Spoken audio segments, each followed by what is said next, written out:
Hey, welcome back to Massey's Tiny Motors, everybody. Today, we're going to be talking about how to ride the M103. This is via request in the comments. So where do I start with this thing? The M103 is small, and because of that, it tends to have a different mounting technique than a lot of the other unicycles out there. So I'll go through what I did and how to share some techniques with you, and hopefully it helps. So let's get right into it. First things first, talk about shoes. Ooh, there's the dust devil over there. I'm gonna sweep up the camera. Doesn't seem like it. Oh, we have some runners going through it. Oh no, it's gonna get him. That was fun. So first things first, I want to talk about shoes. Right now I'm wearing some Pilates, which are shoes meant for driving. And what I like about them is they're relatively flat and they're not too grippy and they're not like slippery. On a unicycle, you probably will do very well with Converse. But what I found on the M103 is that the less shoe there is to get in the way, the better. Think about shoes, trying different shoes, just find your way. So, shoes. Secondly, if you're brand new at this, start on like a local running track that's rubber. That's what this is. This is not actually this part might be asphalt. No, it's still rubber. Something that has a little bit of give to it. The reason I say start on a track is because you will drop this. You might notice my M103 was brand new like weeks ago, and now it's got some battle scars, scuffs and whatnot. The pedals haven't come off, so hopefully they don't. When you get on the M103, you might notice that I see most people when they start is the M10 wants to like slide out like this, right? And if you go too far, so they get on it, they slide out like this, and then if you go too far, it does this whole thing, and then it might spin and all sorts of stuff. So, start on pavement if you want some sweet battle scars. Start on the track if you don't. Get yourself some shoes, get yourself a track. Next step, let's mount the darn thing. 1 foot first. My left foot is dominant. Usually that's the foot that I put on the unicycle. And notice where my shin is in relation to this pad. You really want your shin to be right in the middle of that pad because that's where like the center of gravity is. And you want to be able to, just with 1 foot, you want to wear that M103 like a shoe. Just want to be able to go back and forth like this. Just do little half circles. If you want to find out which foot is dominant, try it with the other one. Little half circles.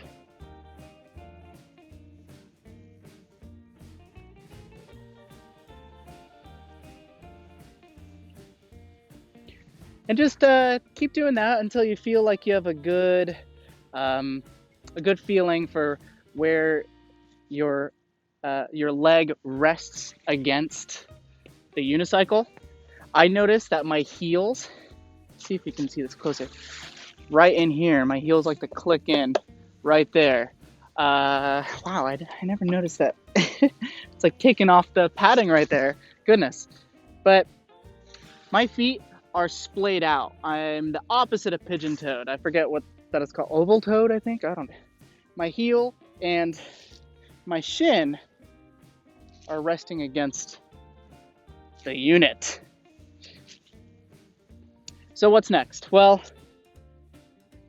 on a normal unicycle, people tell you to do this sort of thing, right? Where you kind of walk it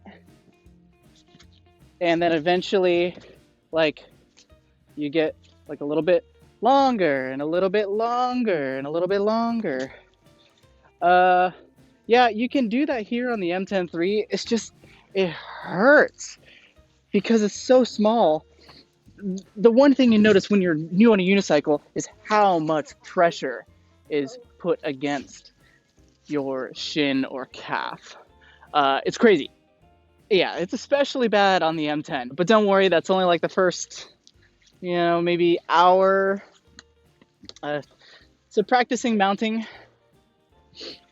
if you want, be next to a fence, grab the fence. And then really, once you get confident enough, right, you'll be able to just kind of step on, step off. Step on, step off. Step on, step off. Step on, and a step off. Okay? Okay. All right? All right. Next, you got to commit, right? I'm sorry, just like learning to ride a bicycle, you got to have some forward momentum. You give it a little push off, and you commit.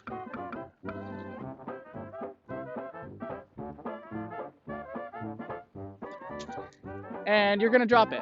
And the number one thing that everyone does is this: they hunch over, like that. Okay? You don't want to be like that. Want to see that again? All right, here we go. In slow motion replay. People step on and they go like, and they hunch over. Sorry, it's weird, quarantine and all that stuff. So, you need to resist the urge to hunch. What I like to do is consider there's like a string right through the top of my head. Pull that string nice and tight upwards.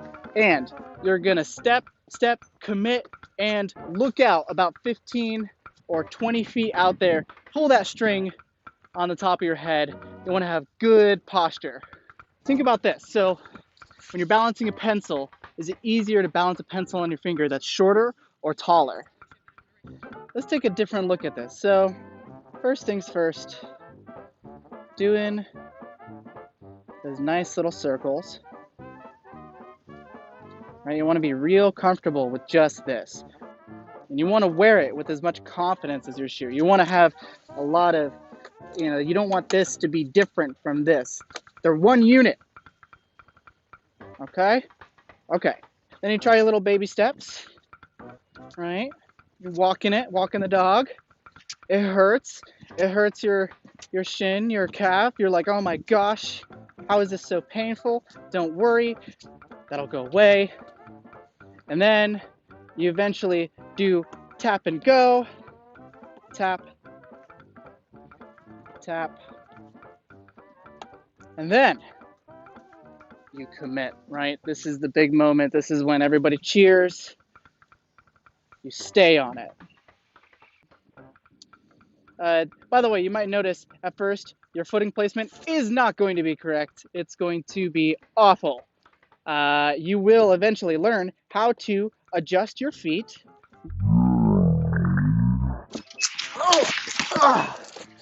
Oh man. Stupid pine cone. Did you see? There was a pine cone and it couldn't go over it. That was hilarious. Pine cone. All right. There it is. You will crash. Surprisingly, I have not crashed my 16X yet. But did you see that pine cone? My goodness.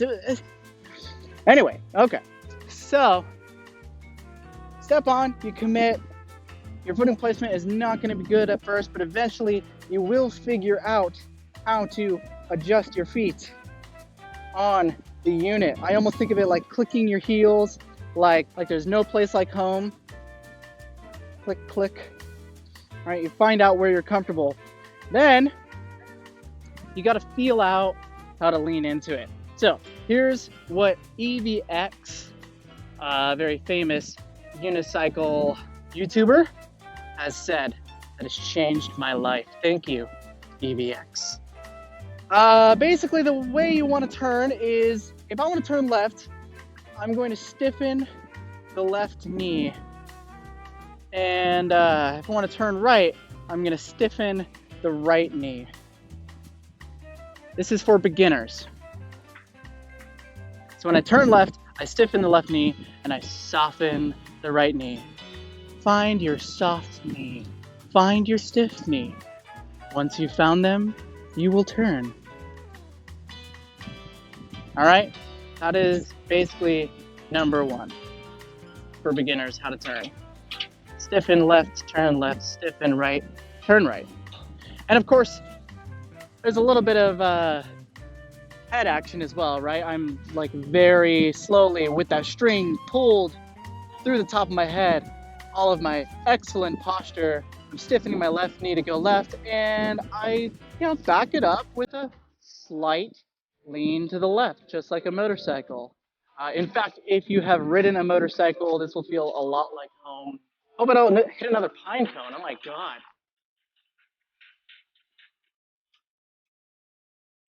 And then you got to figure out how to go, right? And really, it's a trust fall situation, right?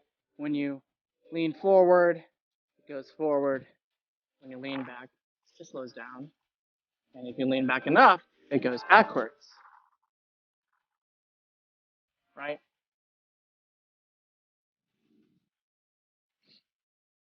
Riding these unicycles is as easy as riding a bike. Was it easy to learn how to ride a bike? No, it wasn't. You probably scraped up a knee and you don't even remember it. The next step is dismounting, and that's very, very important because you will find yourself at a yellow light, and it's the shortest yellow light in the whole known universe, and then you got to stop real quick and you got to get off. So what do? You lean back all the way to zero and step up. Right? Okay, let's do that again. You lean back and you stop and you dismount. I don't know what else to tell you. That's how it's done.